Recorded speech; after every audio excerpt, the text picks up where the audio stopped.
Good morning, MPC. Welcome sa ating weekly Federalism press conference and welcome sa ating guest sa ating sukay kay DILG Assistant Secretary Jonathan Malaya at kay Attorney Randolph Parcasio.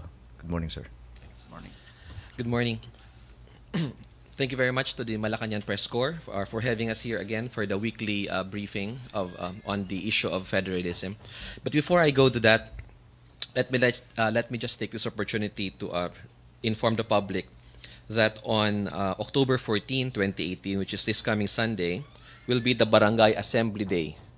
For the second semester of this year, the Department of Interior and Local Government issued a Memorandum Circular number 2018-151, which provides guidelines to all barangay officials on the activities to be undertaken before and during the Barangay Assembly Day. This memorandum circular is also for purposes of ensuring compliance and maximum participation of all barangays in this area of jurisdiction. So nananawagan po kami sa lahat ng ating mga barangay kapitan, particular na rin sa ating mga residente o constituents ng lahat ng barangay, na sana po ay makilahok tayo sa papalapit na Barangay Assembly Day ngayong linggo. Now, what is expected of our people? Well, what is expected to happen during that event? Unang-una po, the barangay captain must deliver a state of the barangay address. At dito po nakalagay yung kanyang nagawa na accomplishments for the first semester, yung kanyang financial report for the first semester, mga kanyang programa at proyekto, at yung mga ipinasa nilang bagong ordinansa sa barangay. Now, the DILG is also enjoining all barangays to also discuss DILG Dangerous Drugs Board Joint Memorandum Circular number 2018-01, which pertains to the creation of the Barangay Anti-Drug Abuse Council, the formulation of the action plan, and the allocation of a portion of the budget of the barangay for anti-illegal drugs programs, projects, and activities. Gusto rin po sana namin mapag-usapan sa papalapit na Barangay Assembly ay yung compliance ng barangay dun sa Barangay Full Disclosure Policy at kasama na rin yung implementasyon or execution ng Republic Act 10361 or yung Batas Kasambahay Law. Bakit po kailan mapag-usapan ito sa Barangay Assembly? Kasi po nakasaad sa batas na ito na bawat employer ay kailangan iparehistro ang kanyang mga empleyadong domestic workers in their employment in the Registry of Domestic Workers in the barangay. At karamihan pa po sa ating mga kababayan ay hindi pa nila alam na kailangan sila mag-comply dito sa batas na ito. Ngayon, gusto rin po sana namin mapag-usapan sa papalapit na Barangay Assembly na yung mga barangay properties and accountabilities na na-turn over mula dun sa nakaraang administrasyon paparating dito sa bagong administrasyon ng barangay. The properties and accountabilities must have been turned over and they must have complied with the inventory and turnover form which was provided by the DILG.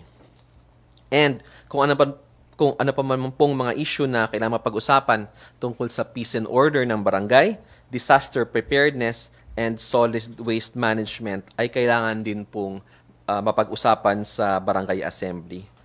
Hinihikayat po namin na lahat ng bagong halal na barangay officials, kasama na rin ang mga sangguniang kabataang officials, ay kailangan nandoon sa Barangay Assembly Day. And we request the local government units to undertake public awareness campaigns in their respective areas so that there will be maximum participation of all of our kababayan dito po sa napaparating na Barangay Assembly Day. Now, paano po kung hindi nagtawag ng Barangay Assembly ang kapitan? Pwede po siyang maharap sa isang kasong administratibo.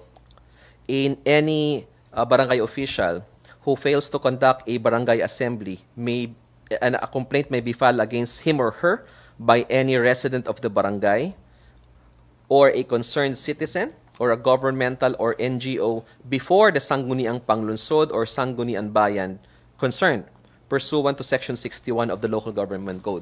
Inuulit ko po, ito pong Barangay Assembly Day ay hindi lamang pinapatawag dahil gustong DILG magkaroon nito. Ito po ay nakasaad sa batas sa Local Government Code.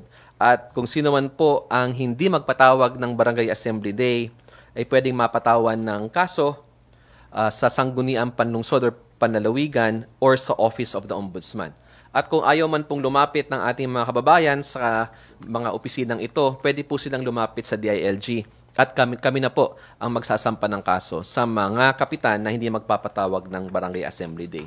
So sana po, inihikayat po namin ng ating mga kababayan, sana po i-monitor nila ang compliance ng kanilang mga barangay officials dito sa importanteng activity na ito. Ngayon po, after this short discussion on Barangay Assembly, ako na po ipupunta sa topic ng ating briefing today, which is about latest updates on the federal system. Nung nakaraang araw po ay napag-usapan sa plenaryo ng Kongreso ang House version of the Federal Constitution. A committee report was prepared by the Committee on Constitutional Amendments and it was submitted on the floor and it was discussed in plenary. At meron pong mga komento at input sana ang DILG, kasama na rin po ang Consultative Commission created by the President. And we welcome the fact that in the plenary, na-desisyonan po ng House of Representatives na ibalik sa komite yung version na ipinasa ng Committee on Constitutional Amendments for them to put in perfecting amendments. At natutuwa po kami na ginawa ito ng ating mababang kapulungan kasi po sa tingin namin, we can further improve the draft federal constitution prepared by Congress. Therefore, in the process of undertaking perfecting amendments, while we welcome the decision of the House to return the Constitution to the committee for perfecting amendments, we continue to ask Congress to strengthen the federal character of the proposed federal charter and consider retaining the innovative justice and electoral features of the CONCOM's draft because this would strengthen our justice and electoral system in the country. Napansin po namin doon sa House version na yung pagtatatag or establishment ng mga federated regions or federal states ay open-ended and is dependent on the discretion of Congress. Sa tingin po namin, a true federal constitution already creates the federal government and the federated regions. And this process is not dependent on the approval of the central government. It is our opinion that to make the process of creating the federated regions or federal states entirely dependent on the central government goes against the very nature of a federal system. So, ito po ang aming panawagan sa ating Kongreso na ngayon may oportunidad na sila na linisin at mas pagandahin ang version ng Federal Constitution. Sana po ay mapagbigyan nila ang kahilingan ng CONCOM at iba pang mga grupo na wag nilang tanggalin ang term limits, ipasok nila ang isang self-executing anti-political dynasty provision, at sana mapagbigyan nila ang pakiusap na ma-retain yung mga proposed provisions ng CONCOM kagaya ng Federal Supreme Court, Constitutional Commissions, Federal Electoral Court, and a Federal Constitutional Court.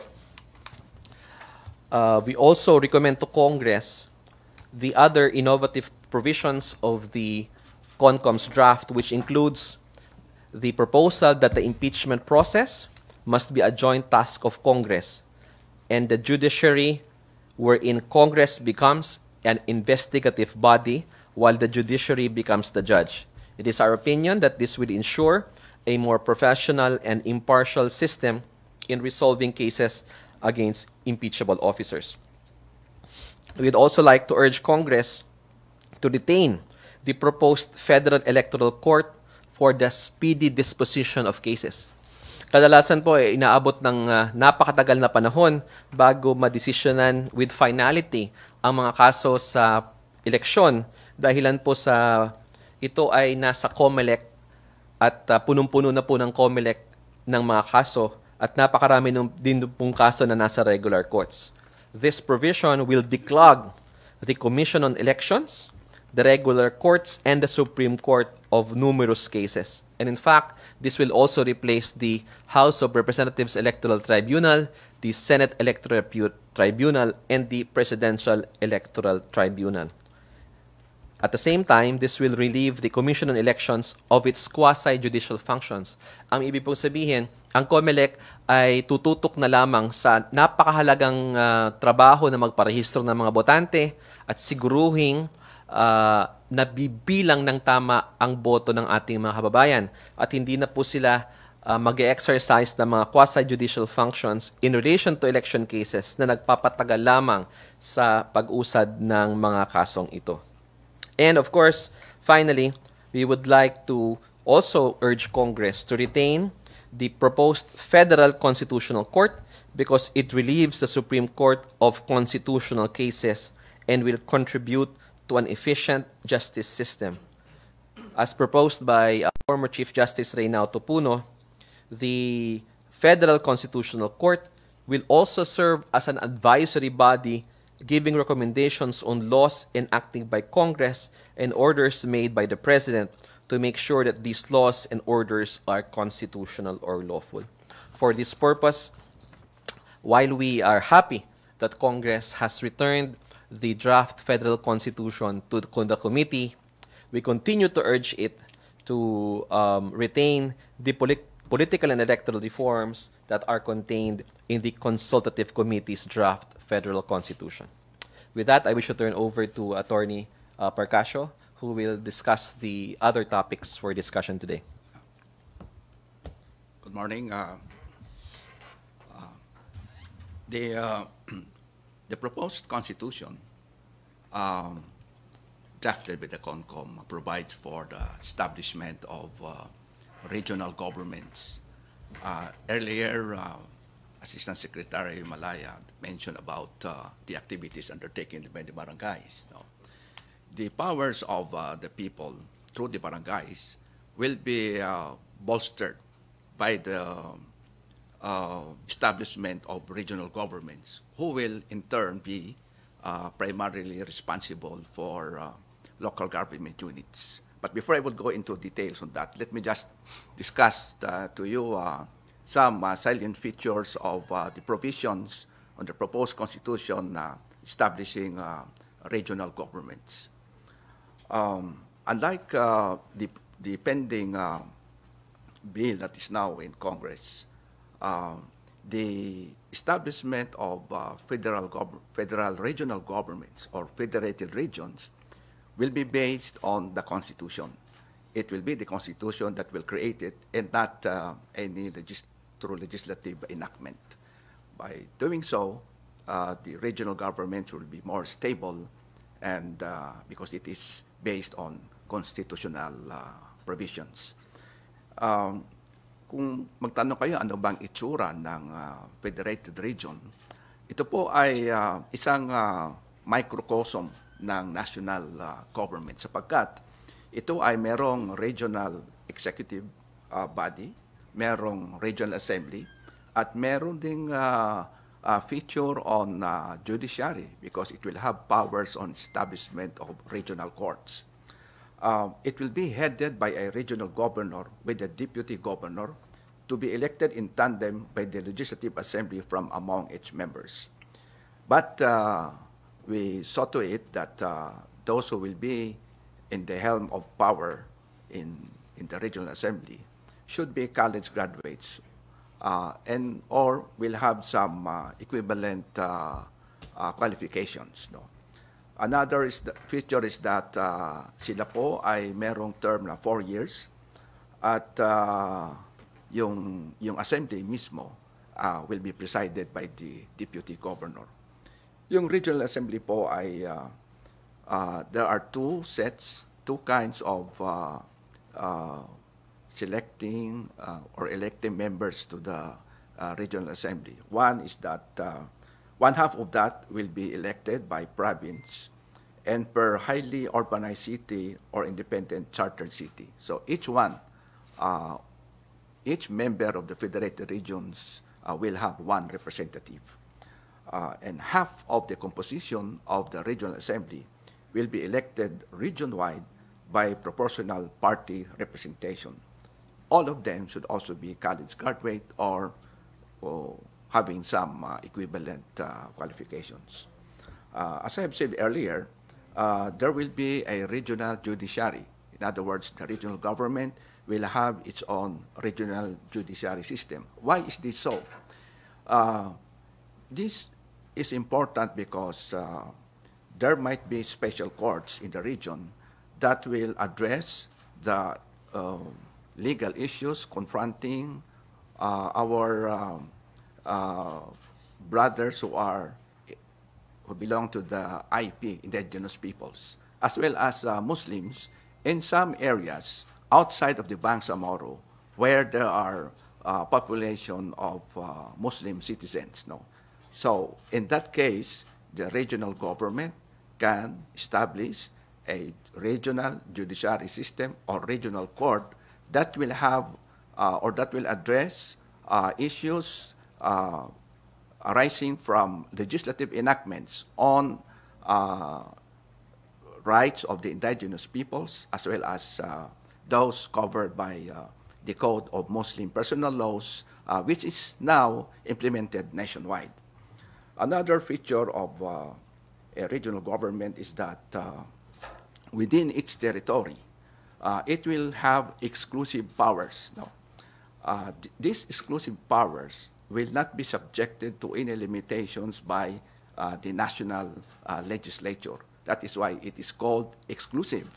There are 15 exclusive powers of the regional government, and these are powers pertaining to socio-economic development planning, creation of sources of revenues, financial administration and management, tourism, investment and trade development, infrastructure, public utilities and public works, economic zones, land use and housing, justice system. It will have power over local government units, over business permits and licenses, municipal waters, indigenous people's rights and welfare, culture and language development, sports development, parks and recreation, and others, no? Which are not anymore exclusive powers. They pertain to the so-called shared powers. Shared power because some functions will be exercised both by national government or federal government and regional governments. And these are powers not exclusively given to either the federal government or the federated regions. They fall within the relative competences of the federal government and the regional government, which can be exercised jointly or separately. Now, of course, in case of dispute or conflict in the exercise of the federal government or national government and regional government, the federal government shall prevail. Now, the proposed constitution also provides for specific shared powers, such as risk reduction, response to calamities, joint power on natural resources, on land use, on land reform, regulation and prohibition of monopolies, restraint of trade, or unfair competition. There are other shared powers that are implied, no, but are not specified in the draft. And these are shared powers on higher education, agriculture, health, infectious disease, social welfare, fishery, power generation and distribution, cooperatives, poverty alleviation, women, youth, senior citizens, differently abled, waste management, and others not falling within the exclusive powers of federal and regional government. Now, there are discussions and some critics that are targeting on the capability of regional governments. The proposed constitution have provided provisions on how and where the sources of revenues will be taken by regional governments. These are uh, these are the powers that are granted to regional governments, which makes them self-sufficient because aside from their sources of revenues, there will be sharing between federal government and regional governments. And so therefore, regional government will have taxing power. It will have also power to make policies on taxation. Federal government has the power to levy and collect all taxes, duties, fees, charges, and other impositions except those granted to the federated regions. Federal government and federated regions shall ensure that taxation shall be uniform, equitable, and progressive, and that there shall be no double taxation. The specific revenues where regional governments can collect or shall have power are those pertaining to donors, documentary stamp and state taxes, real property tax, professional tax, franchise tax, games and amusement tax, environmental pollution and similar taxes, road users tax, vehicle registration fees, transport franchise fees, local taxes, and other taxes which may be granted by federal law. And then, aside from that, as I have said earlier, there will be sharing between national government or federal government in some major taxes, such as income tax, excise tax, value-added tax, and custom duties. In other words, while it will be the responsibility of federal governments to collect these taxes, the revenues raised from these major source of taxes will be shared 50-50 by national government or federal government in all federated regions. The 50% will be shared equally by all federated regions. Now, on top of all of this, some of the basic questions that are raised is that how will regional governments be effective, and as well as local government units be effective in governance under a decentralized form of government? One of the major features in the proposal in the draft constitution is a principle that shall guide national, regional, and local government units in their in prioritizing their economic thrusts, economic policies, and more especially in their annual budgets, such that the annual budget or annual budget ordinances of local government units and annual budget of regional governments as well as federal governments must comply with the new expanded demandable socio-economic rights. And these are rights of citizens on adequate food, on complete education, decent housing, universal and comprehensive health care, livelihood and employment opportunities. Another set of principles or guideline by which national government should seriously consider in all their plannings is a new right that will arise from this proposed constitution, which is a demandable environmental rights, where health, environment, and balanced ecology, clean air, water, soil surroundings, and compensation for damage to the environment are given or granted as demandable rights. With this, regional, federal, and LGUs, budgeting shall be based on these demandable rights. And one of the most, should I say, my most favorite feature in this proposal is that failure to prioritize these rights, rights that are called socioeconomic rights, shall, in all levels of government, shall give rise to a right of the citizens to sue the government by way of mandamus so that they shall align or realign their priorities, socioeconomic planning, and budget in accordance with these demandable rights.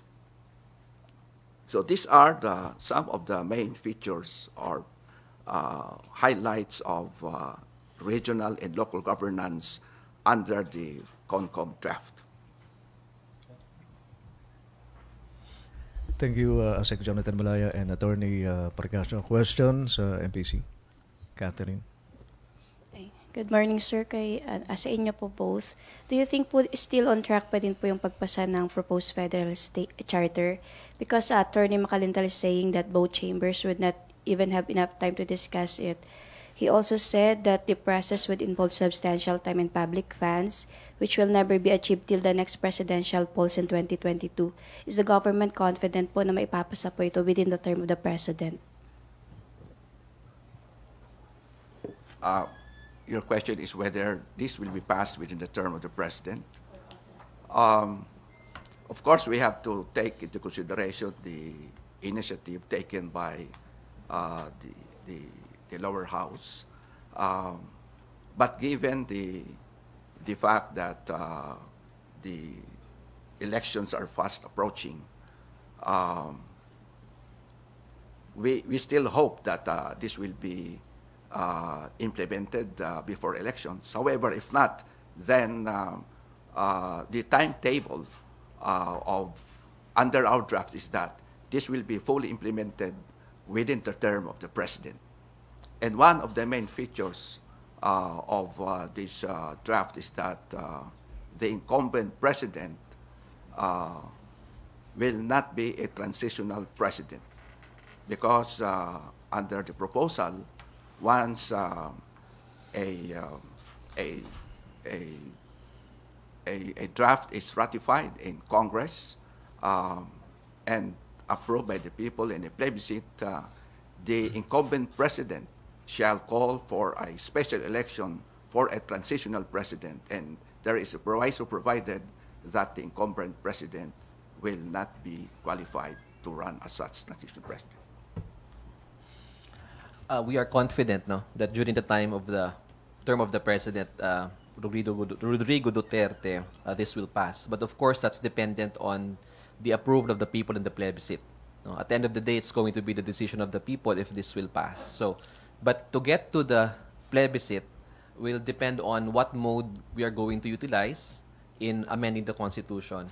At present, Congress, the House of Representatives, is taking the CON as Constituent Assembly track, which is why it went to the process of passing a committee report. It's now in the plenary, which has been returned back to the Committee on Constitutional Amendments. So the process has begun, and so far the House is concerned.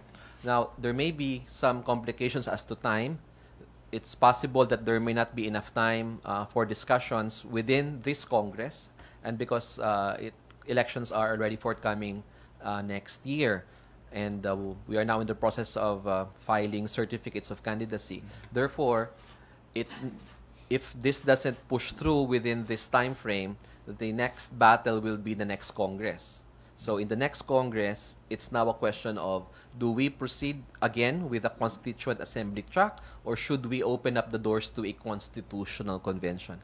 Either way, we are confident that Congress will make the right decision, and that the people should be given the opportunity to approve or disapprove a draft federal constitution before the term of the president ends in 2022.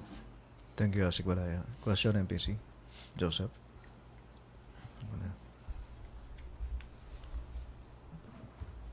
Sir, comments, both of you.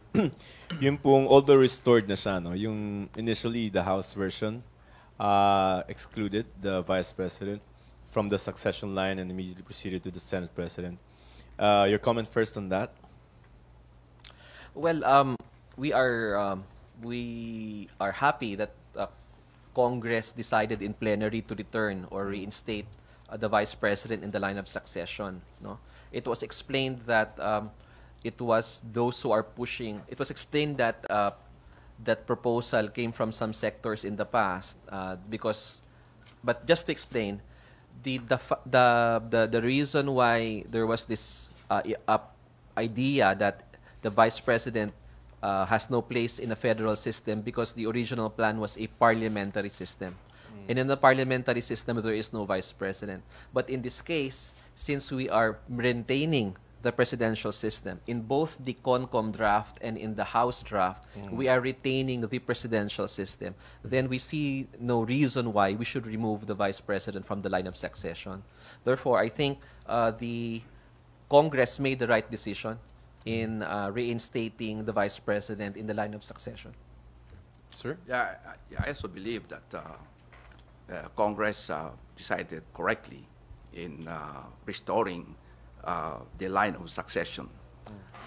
In this regard, in the draft of the Constitutional Committee, which is a presidential form of government, there is no doubt that it will be the vice president who will succeed the president. Sir, second question. Regarding political dynasty, I understand in your version there are provisions against political dynasty. But of course, political reality is that it may not pass. Even the president said last night, when he arrived in Davao, na given the realities, mukhang medyo malabo talaga na may pasa yung political dynasty. My question is, how much of your version do you think will be retained in the House and Senate versions? Meaning, is your output going to be very useless as far as the final outcome of the federal constitution is concerned? Well, we are going around the country and conducting consultations. And there is overwhelming support based on those consultations to once and for all settle the issue on political dynasty. And we are encouraging citizens to participate in the drafting of their own constitution, because we strongly believe that sovereignty resides in the people, in all government authority emanates from them. We even told them to scrutinize, if possible, revise or amend the draft that we made in the CONCOM, as well as all attempts to to change our constitution. It must be a constitution by the people. And now, as to whether or not this will finally be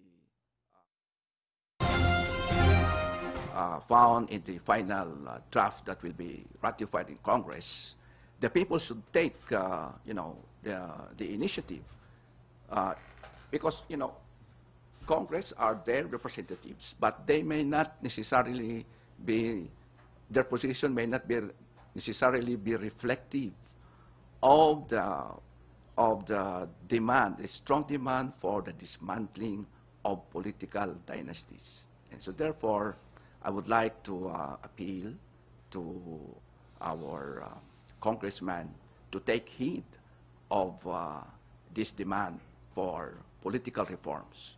Otherwise, we will have a constitution that shall perpetuate this unjust and unfair system whereby a few families will dominate the political scene. Of course, this will be balanced by realities. There could be some innovation such that there could be, let us say, increase in the degree of relationship of those who would be qualified to run. It could be reduced to first degree so that others can also participate, other members of the family can participate. But the CONCOM is steadfast on its proposal that if we want to succeed in a federal form of government, then we must dismantle political dynasties. But if Congress does away with it, you cannot do anything, no? Of course, it will be Congress that will finally decide Yes. on that. But whether it will be reflective of the people's, growing demand, uh, uh, that should be seriously considered. Right, sir. Thank you. Thank you. Rose? I-follow up ko lang po, sir, yun pong question about dun sa anti-political dynasty. How do we encourage people to support the anti-political dynasty provision kung mismong ang Pangulo po ay hindi naniniwala na maipapasa yun sa Kongreso? Well, of course, I come from Davao City. There are, even during the deliberations in the CONCOM, I say that there are good dynasties and bad dynasties. Davao City would be, of course, an exception to the, the ills of political dynasties, because we have a good dynasty in Davao. But that is an exception to the rule. Ewan ko kung yung sinabi ng Pangulo na that will not pass in Congress, if he believes that, the rightfulness, the righteousness, the correctness of that proposal. I think he just stated that it might not pass Congress. But I don't know. I have not heard his statement. I did not say that it is wrong. No, it may not pass Congress, but I have not heard that he said that it is wrong. Because when we submitted the draft to him, he said he agrees with the draft. Follow-up, Rose? Basahin ko lang po kasi yung pong transcript nung sinabi ni Pangulo. Pero meron pa nga anti-dynasty dyan na hindi mapasa-pasa. Hindi yan mapapasa, kaya hindi man papayag si Maylin dyan. Hindi na yan mapapasa, maniwala ka. So, yun po yung statement ni Pangulo last night. And yung umiiral din po kasi na sistema sa ngayon na yung mga tao ay talagang lumalapit po sa mga clans.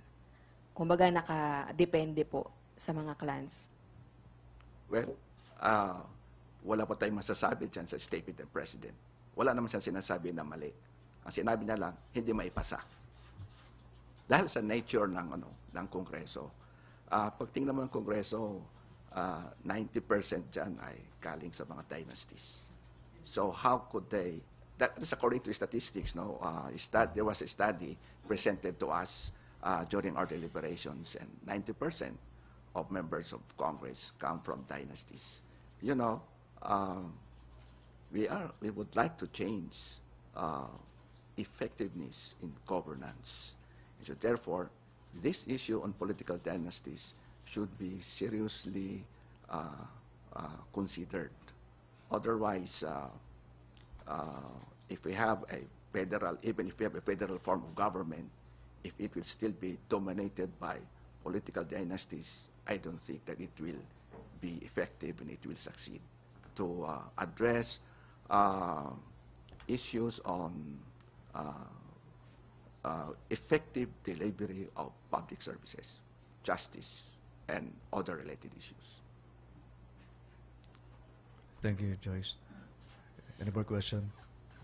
Asec Malaya, balikan ko lang yung kanina, yung sinabi nyo tungkol doon sa recommendation nyo tungkol sa alisina sa COMELEC, yung pagtutok sa mga electoral protest. Yes. Paano magiging setup noon, Asec Malaya? At saka, kung sakasakaling ma-aprobahan nyo doon sa proposal nyo, gaano katagal yung itatagal ng bago makapaglabas ng resolusyon sa isang electoral protest? Komplikado kasi yung ating sistema ng electoral protest, no? May mga kaso na fina-file sa regular courts, RTC.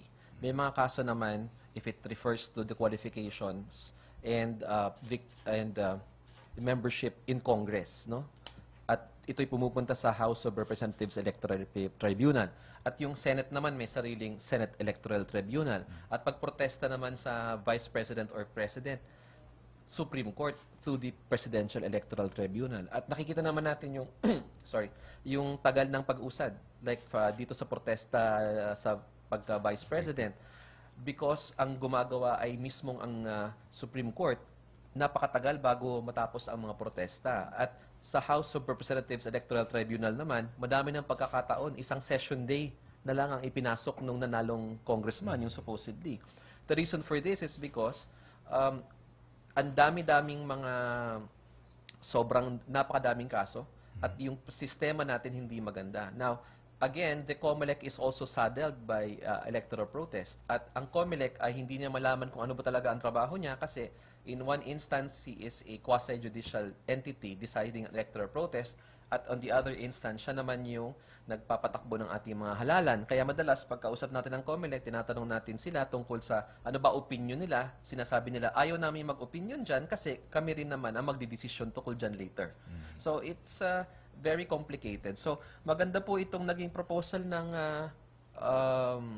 CONCOM na linisin yung sistema at alisin sa mga ahensyang ito ang mga trabaho in so far as election protests are concerned at ilagay sa isang body which is the Federal Electoral Court. And we feel that this kind of judicial reform will speed up the disposition of electoral cases because it will declog the courts of election protests and election contests. Thank you, Asec Malaya. Would you like to add something, Yep, Attorney Parcasio? yung sa proposal po ng CONCOM ay may mga deadlines, no? Yung pag-decide ng mga cases. 2 years sa mga cases in the high courts, yung time frame to decide cases is 2 years from filing of the petition.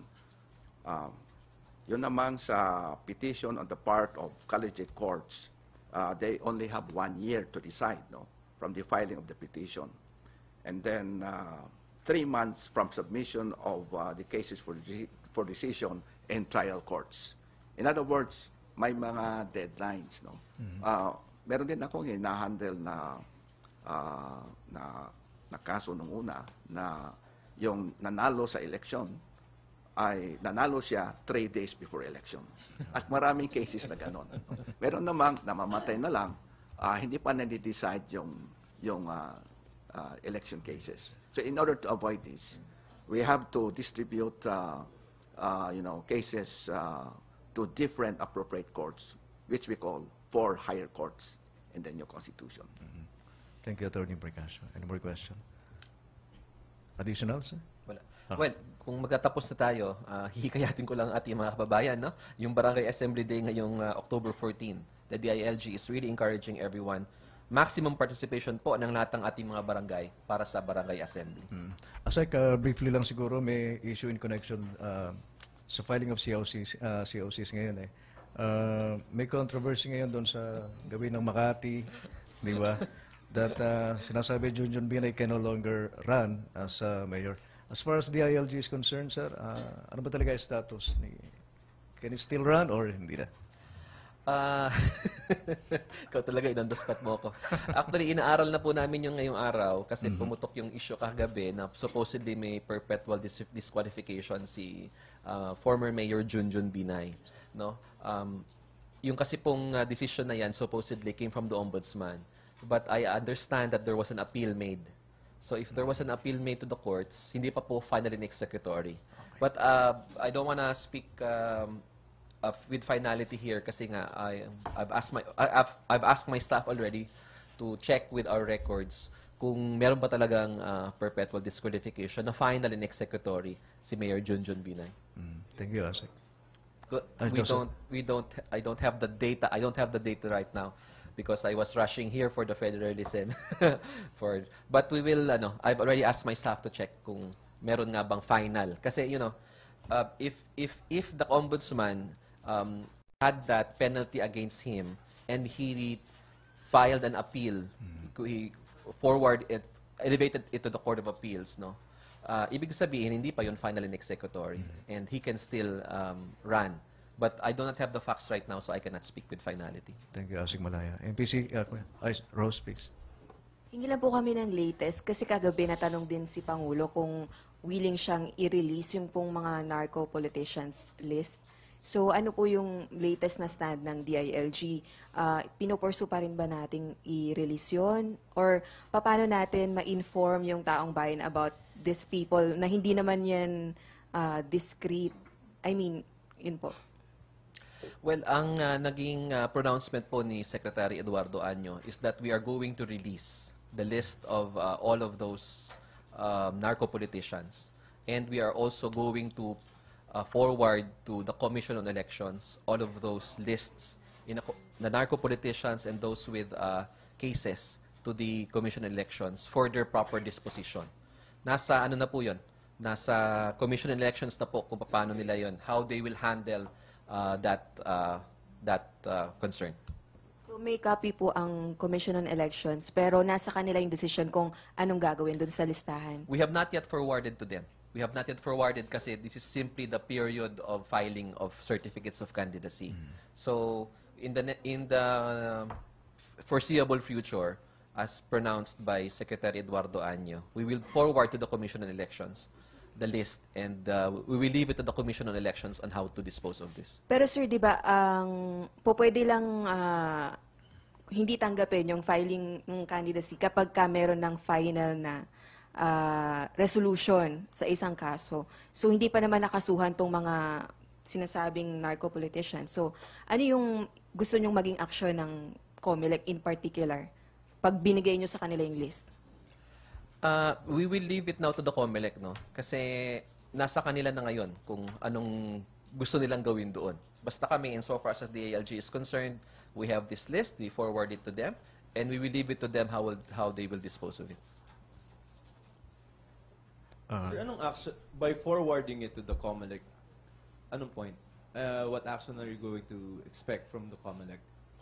Well, Secretary Año mentioned this, that we would want them to be disqualified, no? But there are some legal impediments kasi, no? As mentioned already by some election lawyers. So, insofar as we're concerned, we would like the public to be informed of the list. We would like them to know that these are those with pending cases. Now, if they are to be disqualified or not, that's no longer the call of the department. It's now the call of the Commission on Elections. Okay. Sige. You said Joseph. foreseeable future. Are we talking about during this period of filing and then right before the elections in May? I think after the filing. Thank you, Joseph. Pwede mong follow up? Sir, kung walang action ng COMELEC dun sa list, anong next step ng DILG? I think we'll cross the bridge when we get there. Kasi, this is a very volatile situation. Ang naging desisyon namin nung nakaraang eleksyon for barangay was we talked with PDEA and we released the list to the public. No? We don't know if we will also do it this time. We will have to check first with the President kung ano yung kanyang decision on this. During the last time we released that list, we got a approval from the Office of the President prior to doing so. Thank you, Asec. Joyce, siguro last two questions. Sensya na, Asec, ha? Ikaw kasi. Asec, sabi niyo hindi niyo pa na-forward yung list. Kailan po ninyo target ibigay yung list sa COMELEC? After the filing of COCs. During the campaign period, yes. Okay. Bakit yun po yung timing? After the filing. Why only after the filing, sir? We're still compiling. Kasi yung listahan po kasi hindi naman po yan open-ended copy. The PDEA list it comes from PDEA. It's not DILG list. The PDEA is the repository of the narco list. It's not us. What happens is all of the government agencies contribute to this list, and it's PDEA that verifies and validates the list. So we will have to wait first for PDEA to give us the final list, and then we will make that decision in consultation with the Office of the President. Anong status, sir, ng mga nandoon sa list? Under investigation pa din? Yes. Case build-up? Yes, Okay. case build-up. Then you mentioned, sir, kanina na one of your reasons why you want to give a list to the COMELEC is you want the public to know about the list. Why not just make a press conference or give out the copies directly to the media? Well, again, the purpose is hopefully for the COMELEC to disqualify them from running. However, as I said, there may be some legal impediments. So, if the COMELEC tells us that officially, that we cannot proceed, we cannot grant your request, the DILG, because there are some legal issues insofar as constitutionality is concerned, then we will reassess what we need to do. Perhaps we may release the list to the public, just like what we did during the last barangay elections. But again, I cannot speak with finality because we will have to consult with the Office of the President. Sir, hindi pa final yung list, no? So wala pa tayong roughly number of politicians in the list? Yes. And the highest position in the list? Yes, we don't. And I don't have that data also right now because this press con was about federalism. Okay. MPC, last question. And So one legal follow-up. basis for disqualifying these narco politicians. Anong magiging legal basis natin? Hindi, it's just our proposal. No, it's just our proposal. If you want them disqualified, I'm sure you have ways to make them disqualified. Hindi naman siguro. We cannot invent things So just for at the them very to minimum, disqualify. this is just a libelous statement from the DILG, di ba? If you're going to just name them and then make it up to the leave it to the COMELEC to do whatever, di ba? Paano nila i-disqualify yun? On the basis of, intelligence... Not necessarily libelous statements because we have not named them anyway. So we are just going to provide this list to the Commission on Elections, and we hope that the Commission on Elections will be able to find a legal basis. You're going to give the COMELEC a problem, right? I mean, from your level, you don't know what to do with this list, and then you give it to the COMELEC, and then up to them to do whatever. You know, both agencies have their own mandates. The mandate of the DILG is to ensure that we elect good officials who are able to perform their mandate, who are not in any way connected with drugs, no? And the mandate of the COMELEC, on the other hand, is for them to make sure that only those who are deserving should be allowed to run. So we are taking this from our position. Now, we forward it to COMELEC. COMELEC will take a look at it. If COMELEC says, I'm sorry, DILG, we cannot grant your request because there may be some legal issues, then we will take it at that. We will respect whatever decision the COMELEC does. So on your level, limiting it just to the DILG, do you think the COMELEC can disqualify these narco-politicians based on your information? We would rather say hope. We hope that the COMELEC will disqualify them. Okay. Thank you, MPC. Thank you so much, DILG Assistant Secretary Jonathan Malaya and Attorney Randolph Parcasio. Let's go back to the main studios of Bagong Pilipinas and PTV.